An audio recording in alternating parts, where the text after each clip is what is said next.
Eu espero que vocês saiam daqui renovados por essa palavra. Eu coloquei assim fiz um esboçozinho em casa, né? E eu coloquei assim: profeta, evangelista, dom ou ministério? Já fica uma interrogaçãozinha, né? Dom ou ministério? No finalzinho vocês vão compreender bem. Amém? Louvado seja Deus. Então, amados, para a gente começar a falar dessa palavra, vamos lá no livro que é o versículo chave, que é Efésios 4, 11. Vai colocar aqui, pastor? É que fala dos chamados, né? Pode ser o que eu tiver no coração do Senhor. Para mim, a minha versão aqui está como atualizada. Olha que chique, né? Tem até isso aí. Qual versão você quer? Amém? Ele mesmo concedeu uns para apóstolos, outros para profetas, outros para evangelistas, outros para pastores e mestres. Amém? Todas as vezes que eu ouvi esse versículo, eu sempre falei: me ensinaram assim, né? Esse daqui é ministério. E a gente vai absorvendo aquelas coisas que as pessoas vão falando, a gente vai lendo e vai depois descobrindo um monte de coisas, né? E louvado seja Deus. Para a gente começar a falar sobre o assunto, nós vamos abordar primeiro profeta, né? Todos nós sabemos o que foi um profeta, né? O Velho Testamento vai dizer que o profeta era um homem separado, que era um homem santo, que era um homem que se desviava do mal, que era obediente à palavra do Senhor. E ele era usado para falar com o povo. Deus sempre procurou, uma coisa que nós temos que entender é que Deus, ele sempre procurou um meio, ou sempre procurou uma maneira de falar. Ele sempre vai transmitir alguma coisa para nós. Deus jamais vai enviar alguma coisa sobre a terra, sobre algum estado, sobre algum país, sobre uma nação, sem primeiro avisar. E Deus fala de muitas maneiras. Nós precisamos entender isso. Deus fala através de sonho, Deus fala através de visão, Deus fala pessoalmente. Tem uma palavra que eu li bastante esses dias, que é teofania, né? Que Deus fala, é uma manifestação divina em forma humana. Deus usa várias maneiras para poder falar, mas uma coisa que nós precisamos entender é que Ele sempre vai falar com o seu povo, com os seus escolhidos, antes de tomar qualquer tipo de decisão que envolve que vai atingir de uma certa maneira a humanidade. A palavra de Deus nos ensina isso. Todas as vezes que Ele ia enviar um juízo, uma correção, Ele queria tratar, Ele avisava. Ele enviava os profetas. Profetas eram homens escolhidos. Antigamente se falava muito quando você lê, ele também era conhecido como vidente e profeta. Eles usavam esse termo. Depois nós começamos a ler e nós entendemos que depois Deus começou a usar somente o nome de profeta. Hoje não se consagra mais profeta como se consagrava antes, né? Era separado, era consagrado, derramava lá o óleo e tinha isso. Hoje a gente não vê mais isso. Eu, pelo menos nesses 18 anos que eu tenho de caminhada com Cristo, eu não me lembro de ter visto uma consagração de profeta. Louvado seja Deus. Mas Deus ainda continua usando os profetas. Ele ainda continua usando. Quando Ele quer falar com alguém, Ele levanta um profeta para poder falar. Louvado seja Deus. Eu falei aqui, né? Eles eram separados. Uma palavra que a gente pode ver aqui, que eu peguei também esses dias, é Amós 3:7, que fala assim: certamente o Senhor Deus não fará coisa alguma sem ter revelado o seu segredo aos seus servos e aos seus profetas. Olha aí, a confirmação. Ele nunca vai fazer nada sem revelar primeiro, sem dizer primeiro. Ele vai falar, ele vai usar alguém para falar conosco. Toda a Bíblia foi revelada por profetas. Deus usou alguém para poder avisar. Nessa passagem, Amós, ele ia trazer um juízo, ele ia castigar o povo estava em tremenda rebeldia, o povo estava andando fora da palavra, estava andando fora dos ensinamentos, estava andando do jeito que eles queriam. Então Deus, ele pega e fala para Amós, o que ele vai fazer, e Amós adverte o povo, fala, Deus vai vir e vai fazer, e ele fala, e ele aqui ele nos disse, que ele nunca vai fazer nada, sem primeiro revelar, aos seus profetas, aos seus servos, né? Louvado seja Deus. No dia que o pastor Felipe me chamou, que ele falou, ó, fica com a apostila que semana que vem é você. Naquela mesma noite, né? Naquele mesmo, para não dizer que foi naquele mesmo momento, o Senhor colocou uma palavra no meu coração, e que foi o livro de Ezequiel 37, uma passagem bem conhecida entre nós, né? Que fala sobre o vale dos ossos secos. E Deus falou ao meu coração de uma maneira muito assim gostosa a respeito dessa palavra. Nós conhecemos essa palavra, né? O Senhor fala que a palavra de Ezequiel diz assim: e veio a mim a mão do Senhor, e ele me levou pelo Espírito do Senhor e me deixou no meio de um vale que estava cheio de ossos secos.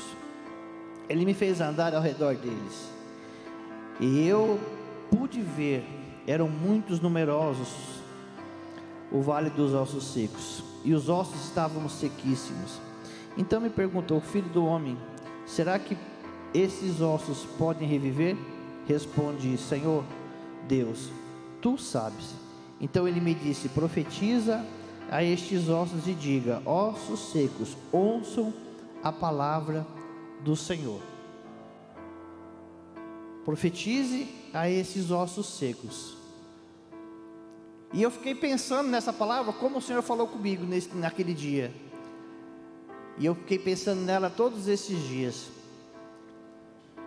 Capítulo 37 de Ezequiel. Ezequiel já tinha sido usado várias e várias vezes para transmitir algo do Senhor, para trazer uma palavra de conserto, de juízo. E Ezequiel, será que eu fiquei pensando, e isso é uma coisa minha, do jeito que o Espírito Santo de Deus falou no meu coração, e a minha mente ficou trabalhando, eu fiquei imaginando, Ezequiel, o profeta, já tinha levado tantas palavras do Senhor, e essa passagem fala exatamente de um período que eles estavam, um povo saiu do cativeiro e o outro povo permanecia no cativeiro. Eles estavam mortos espiritualmente, eles estavam desanimados, eles estavam sem esperança. Por isso que Deus deu a visão a Ezequiel sobre o vale dos ossos secos. Aqueles ossos do vale dos ossos, aquele vale dos ossos secos representava toda aquela nação que tinha acabado de passar por um processo de escravidão, de morte, de humilhação, tinham perdido suas casas, suas terras, sua nação. O povo escolhido de Deus, o povo que viu Deus abrindo o mar, viu Deus fazendo tantas coisas, agora vê Deus quieto, e eles passando por tudo isso. Eles estavam tristes, apagados, mortos, como aquele vale de ossos secos. E Ezequiel, que outra hora, toda vez foi lá e avisou, eu achei engraçado, porque no meu coração veio assim: Ezequiel, você está vendo tudo isso? Está vendo tudo isso que está acontecendo? Profetiza. Profetiza, Ezequiel. Eu fiquei imaginando, se fôssemos eu, por exemplo, ou se fossem os irmãos, será que precisaria Deus mandar a gente profetizar? E sair profetizando, olha, Deus vai restaurar, Deus vai fazer, Deus vai acontecer, mediante o sofrimento do seu povo. Você vê o seu povo, eu vendo vocês sofrendo, vendo vocês passando por tudo isso, e eu tendo esse tipo de experiência com Deus, de algumas vezes, e não digo pouca, porque aqui nós estamos no capítulo 37, Deus ter falado comigo e eu não poder passar isso para vocês. Olha, assim como Deus falou outra hora, Ele vai falar de novo, e Ele vai mandar sobre vocês a restauração, o renovo. Mas Deus pega Ezequiel e fala para Ezequiel: abra a boca e profetiza. Fala para esses ossos secos que sobre eles vai vir carne, vai vir tendão, vai vir pele, e eu vou soprar. E depois você sopra, fala para o Espírito Santo de Deus soprar, profetiza, abre a boca e profetiza. Louvado seja Deus, louvado seja Deus. Essa era a função de um profeta. O profeta era escolhido para falar as coisas de Deus. Deus se manifestava da maneira que Ele queria, do jeito que Ele queria, mandava a sua palavra e o profeta ia lá e passava. Mas o interessante dessa passagem, e nós sabemos não só dessa passagem, mas de todo o Velho Testamento, que nós sabemos que o profeta era um homem santo, separado, que buscava o Senhor, buscava a sua palavra, mas ele não tinha o Espírito Santo de Deus. O Espírito Santo de Deus não estava no homem. O Espírito Santo de Deus vinha sobre ele no momento em que ele ia profetizar. O Espírito Santo de Deus vinha, ele entregava o recado de Deus, o homem de Deus passava adiante aquilo que o Senhor colocou, depois ele retornava e ficava lá. A Trindade se unia. Assim era o profeta. Amém? Mas vamos falar agora sobre o evangelista. É bom também. O evangelista nós encontramos, a primeira vez que ele é mencionado foi nesse versículo que nós lemos em Efésios. É a primeira vez que nós vemos ali mencionado falando sobre evangelista. E a gente entende que é um ministério, que ele também não é diferente do profeta, porque ele também é um homem santo, ele também é um homem que busca o conhecimento, que busca o Senhor. A diferença é que ele tem duas diferenças. A primeira diferença é que ele reconhece o Senhor Jesus como Senhor e Salvador, ele o aceita, e ele começa a pregar a palavra do Senhor. O Velho Testamento, o profeta recebia o Espírito Santo de Deus e entregava a mensagem. O Novo Testamento, ele confessa Jesus como Senhor e Salvador, e o evangelista, não só o evangelista, como todo cristão, ele é selado com o Espírito Santo de Deus. Você quer ver um evangelista? Olha para o irmão do seu lado. Esse é um evangelista. Não, pastor, mas eu não fui ungido evangelista, eu não fui consagrado evangelista. Nós recebemos um mandamento do Senhor: ide por toda a terra e pregai o evangelho a toda criatura. Quem crê e for batizado será salvo. Esse ide não foi só para os apóstolos, foi para nós.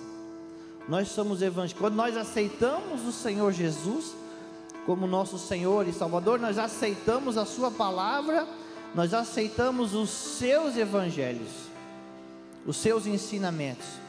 E quando o Espírito Santo de Deus entrou dentro de nós e fez habitação em nós, junto com ele veio os evangelhos de Cristo.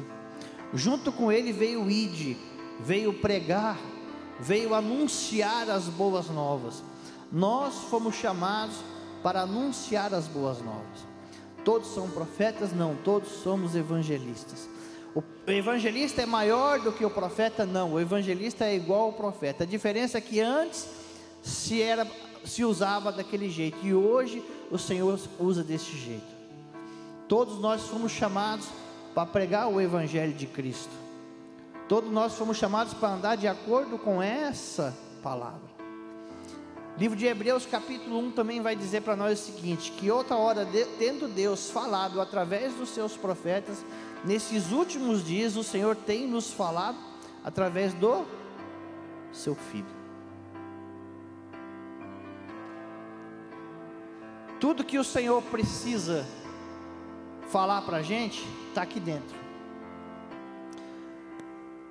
Nós estávamos ontem na célula, e assim como nós estávamos aqui no domingo, eu tive a oportunidade de comentar lá, e um dos versículos que eu amo é aquele que eu falei, que quem encontra isso daqui, encontra vida e saúde para o seu corpo.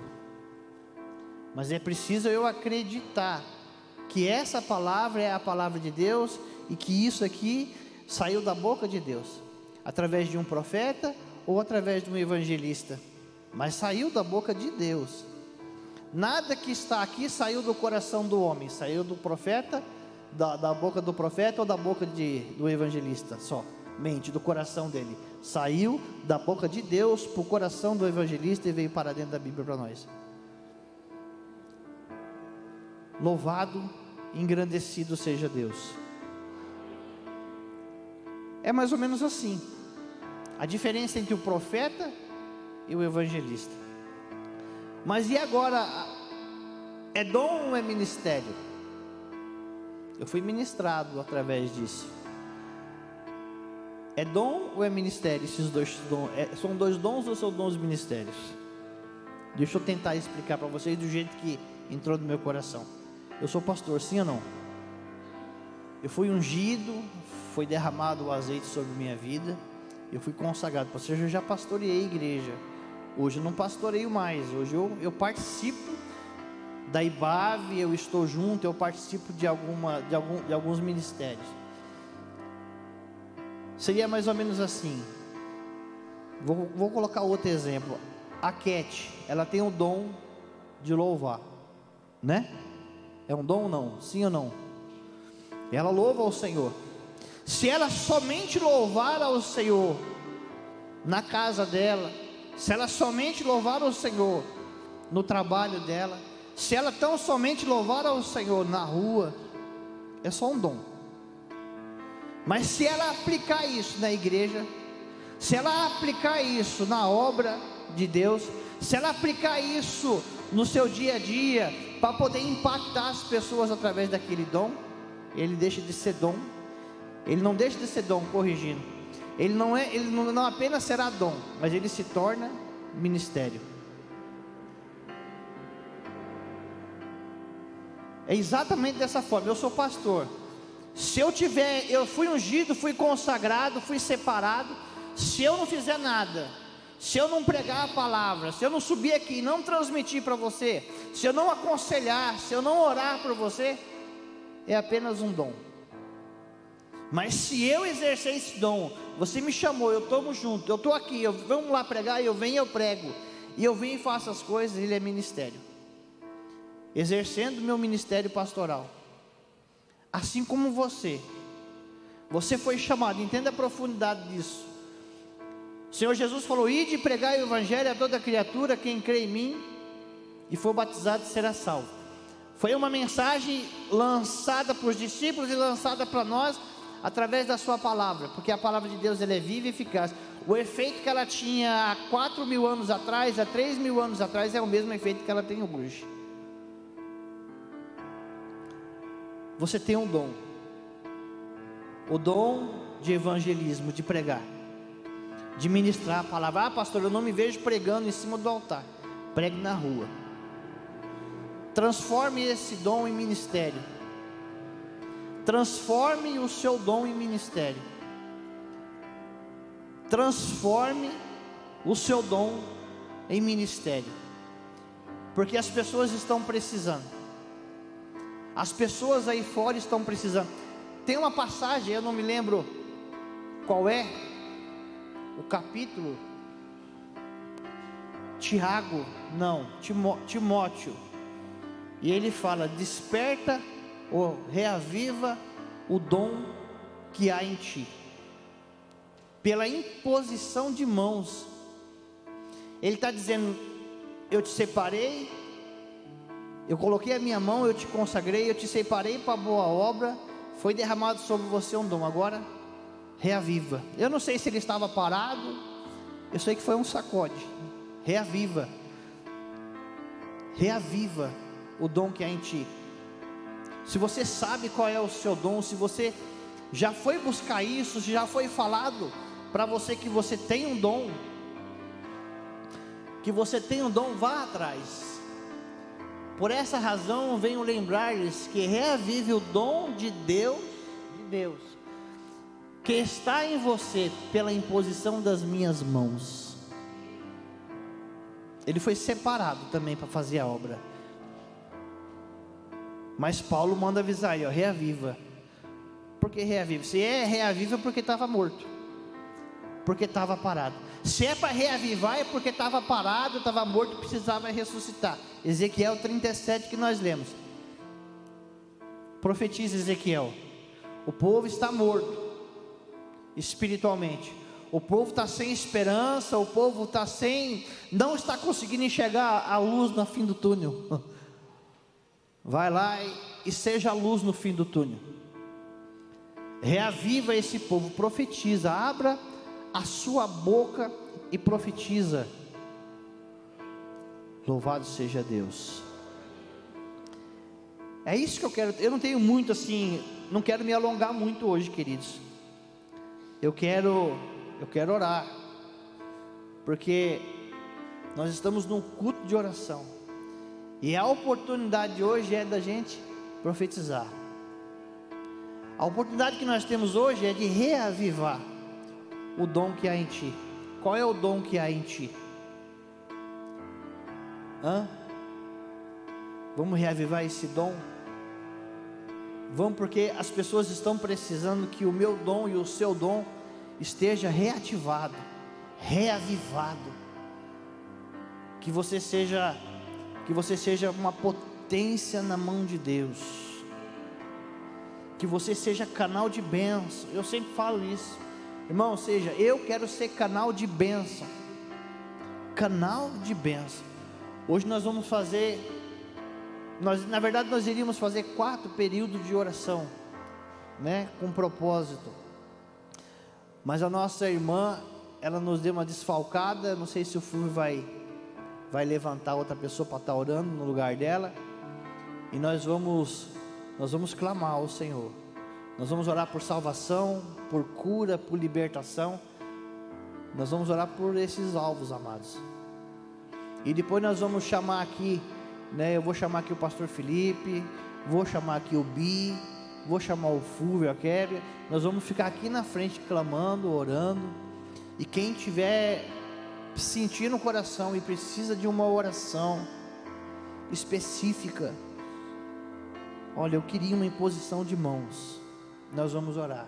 Se for uma enfermidade, nós temos o óleo da unção. A palavra do Senhor diz: olha, estás aflito, ore. Está aflito, ore. Mas se você está doente, chama o presbítero, chama o pastor e bota esse homem para trabalhar. Porque a Bíblia diz que esse homem ungindo você, o doente ficará curado. Nós não estamos mais desfalcados. A primeira oração já vai entrar no ar agora. Quem estava faltando chegar, chegou. Louvado seja Deus. Glória a Deus. Nossa irmã Marisa, que ia fazer a oração, não vai, né? E ela estava hoje, foi comprar um pãozinho na padaria, e aconteceu um acidente lá. Uma pessoa caiu, a dona da padaria, bateu a cabeça e ficou tempo para acordar. E ela mandando para nós desesperada a mensagem: ora que a mulher está desacordada, ora que a mulher está desacordada. Eu falei: fica aí com ela, nós vamos para a igreja. Mas se ela veio aqui, a irmã também já acordou, já está bem. E louvado seja o nome do Senhor. Louvado seja o nome do Senhor. Existe uma igreja que ora.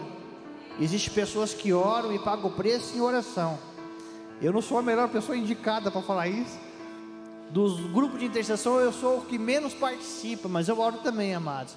Mas existem pessoas aqui que estão 24 horas, sem exagero, orando, buscando a minha cura, a sua cura, a minha libertação, a sua libertação, a minha restauração, a sua restauração. Pessoas que estão abrindo a boca estão sendo profetas.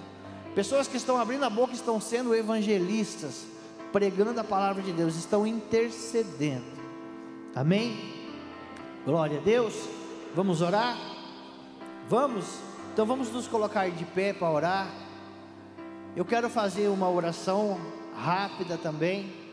E em seguida, eu vou chamar a Marisa para fazer a primeira oração. E eu sempre ouvi assim, amados: aonde há o Espírito Santo de Deus, há liberdade. Olha o tamanho da igreja. Se você quiser orar sentado, você ore. Se você quiser orar em pé, você ore. Se você quiser pegar um cantinho lá atrás, sentar e falar: eu vou ficar aqui atrás orando, pelo menos essa primeira oração sozinha, não importa. Vai e faça isso. O importante é você orar. O importante é você colocar para fora aquilo que você precisa colocar para fora. Porque existe uma pessoa que está aqui conosco, que ele está querendo ouvir a sua oração. Tudo que ele quer, ele sabe o que você precisa, ele sabe o que você necessita, ele sabe da sua condição, ele sabe que às vezes você não tem nem palavras para falar, mas ele quer ouvir. Ele só espera isso, que você fale uma palavra, para que ele também possa liberar uma palavra para a sua vida. Amém?